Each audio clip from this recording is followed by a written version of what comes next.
that was a monster trade. We thought David Montgomery going to the Houston Texans was a nice little primer for what free agency could look like. And then we got a big one earlier today between the Kansas City Chiefs and the LA Rams, two of the preeminent franchises in the National Football League. And it is the Kansas City Chiefs, who we know they've been trying to cut costs. They've been trying to get themselves under the cap. They had to release Jawan Taylor. They've had to release some other players here. They've really had to try to shackle down. They've restructured Patrick Mahomes' contract. They've restructured some other contracts. Well, now they've traded away all-pro corner Trent McDuffie to the Los Angeles Rams for the first-round pick this year for the Rams. They had two of them. The Chiefs are getting the 29th overall pick this year, along with a 6th and a 7th round pick, a 5th and a 6th round pick this year, and then a 3rd round pick on top of it next season. Ooh. That is a really big haul for the Kansas City Chiefs. Trent McDuffie is an awesome player. He's a top 10 corner in the NFL without a shadow of a doubt. You can make the argument he's top 5. He's going into the final year of his rookie deal. And so in return, the Rams are also most likely going to sign him to a long-term extension here. But it's a huge haul for the Chiefs. I can't blame them. Trent McDuffie's a great player. He kept their secondary intact. But look, I think you got to be going nuts right now if you're a Rams, and you can always utter what Les Snead has said before, F them picks. They had 2 in the first round. We thought that was a shock. Well, now they're back to 1. They've got themselves an all-pro corner in return. Hard not to love what the LA Rams are doing. They are not taking their foot off the pedal. They're trying to win that second elusive Super Bowl next season, which may or may not be Matthew Stafford's last year. I got to give it to the Rams for pulling this off. Look, it's one step closer for them to hoist the hardware next year. And right now, the odds market has shifted. You saw that Seattle, right after they hoisted the hardware and Lombardi Trophy this past season, they were the clear and obvious front runner to run it back again at 8-1 at BetMGM. But they have company now, as the Rams are also 8-1. The two front runners in that category to win the Super Bowl next year in the City of Angels, being played in Los Angeles.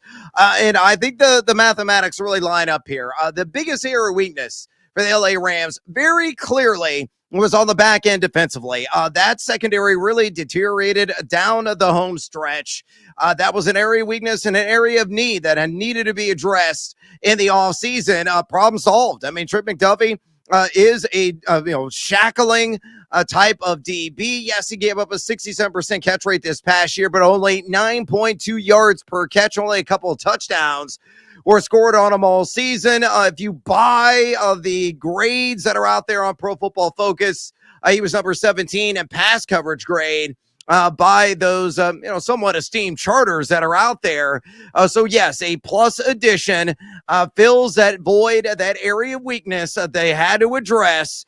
And I'm not really going out on a very long limb here at all. Barely a twig as that, and saying the Rams, I think, are really building the arsenal, the team structure on both sides of the football to indeed win the Super Bowl in their own backyard, in their own damn stadium next season, being played there in SoFi. Matthew Stafford is going to be another year longer in the tooth, coming off the MVP season. Still probably has another year or two really good years left in him. But he got an outstanding dynamic duo receiver there in Puka Nacua and Devontae Adams. You got a host of tight ends. You got Kyron Williams, who is being a king of consistency on the ground. You got a pretty good pass rush there. Again, their biggest downside was on that back end and that secondary. Problem solved. The Rams, folks, they're winning the Super Bowl next year. I'm already on record. I'm going to double down on it. Hell, I'll quadruple down on it as the offseason unfolds. I know we have a ton of signings to come. I know the NFL draft hasn't even happened yet, but sign me up. Take my money, BetMGM. Take it. I'm on the Rams 8-1 to win the Super Bowl next year. Wow. I disagree. I thought this is a great trade. Think about how everything that had to go right for the LA Rams this year, for them just to get to the NFC Championship game and still lose to a team that's in their own division. Matthew Stafford had to have one of his healthiest seasons in recent memory. He did. Wins the MVP. Puka Nacua puts up earth-shattering numbers. Devontae Adams only missed a couple of games and was healthy for the playoffs, and he played great. And the defense, yeah, it was leaky towards the end, and that's why they made this big trade. But for the most part, like, this was the Rams' best shot, in my opinion, to win another Super Bowl, was this year, and they didn't do it. And now you need all those things to happen again next year, and you still have to get past Seattle. You still are going to have to get past your Chicago Bears. You and Combs, you've been talking them up as a Super Bowl team all off season after the year they had last year. That's a team that I think is on equal footing with the Rams, and honestly, they had the Rams beat, it almost looked like, in the playoffs. And then you have the Caleb Williams interception. And not to mention the Philadelphia Eagles, who took a step back this year. They've been to the Super Bowl 2 times in the last 4 years. They won the Super Bowl last year. Who are we to say the Eagles can't get right back there again? And, oh, yeah, the San Francisco 49ers, if they're able to add any reinforcements on defense, then they could be just as good as the Rams. They had the same exact record in the regular season. So it's a great trade. Don't get me wrong. It is a great trade, and I don't blame the Rams for making it.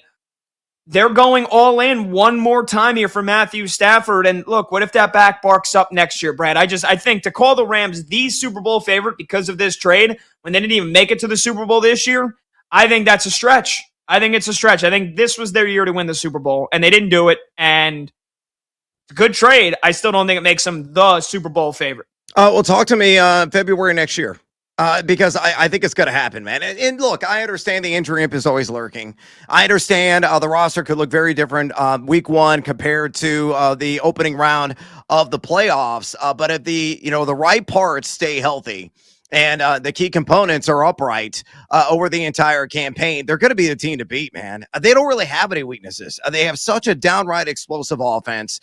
And defensively, they're going to have, probably at least a top half pass rush and overall defensive line, going to be able to bottle up the run more than suitably, which they were able to do this year. And they're going to have a lot of those key parts coming back next season. It was just the back end, as I said. They were just highly suspect, highly questionable, skewerable vertically. And you bring in Trent McDuffie, probably going to add some more bodies to that defensive backfield as well. And it's going to be all systems go, baby. Have faith in the LA Rams, my man. Ram it home, baby. Do it for your boy, Brad Evans, because I've already fired a ticket on you in the Super Bowl at 8-1, and it's entirely doable. So we might have to get maybe a steak dinner side wager here.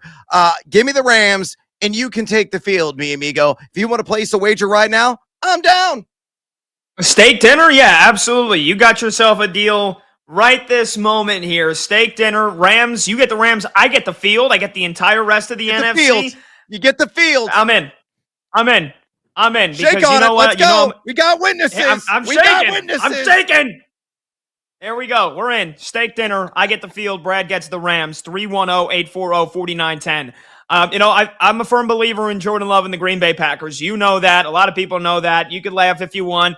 The Chicago Bears, I think, are also on equal footing with the Rams. We saw it. I mean, we saw a Caleb Williams in year 2, Ben Johnson in year 1. Rams with a really bad defense still took the Rams. The Bears with a really bad defense took the Rams all the way down to the wire. I think the Eagles are way too good of an organization to just count them out. And they've won the NFC 2 out of the last 4 years now. So I just don't think that. I think there's too many things that can easily go wrong with the Rams. And this year, everything went right for them in terms of health. They were one of the healthiest teams all season. And they still couldn't beat the Seahawks. Again, I think they're the second best team in their own division. I think Seattle's got a great chance of being able to run it back. We saw it. We saw what Seattle did this year. So we'll see. We got a steak dinner on the line now. Brad thinks the Rams are winning the Super Bowl. I'm not sure they even get to the Super Bowl here, but they did get a whole lot better today. That's for damn sure. It cost them a first-round pick, a 5th and a 6th, and then a 3rd rounder next year, but they get Trent McDuffie from the Kansas City Chiefs,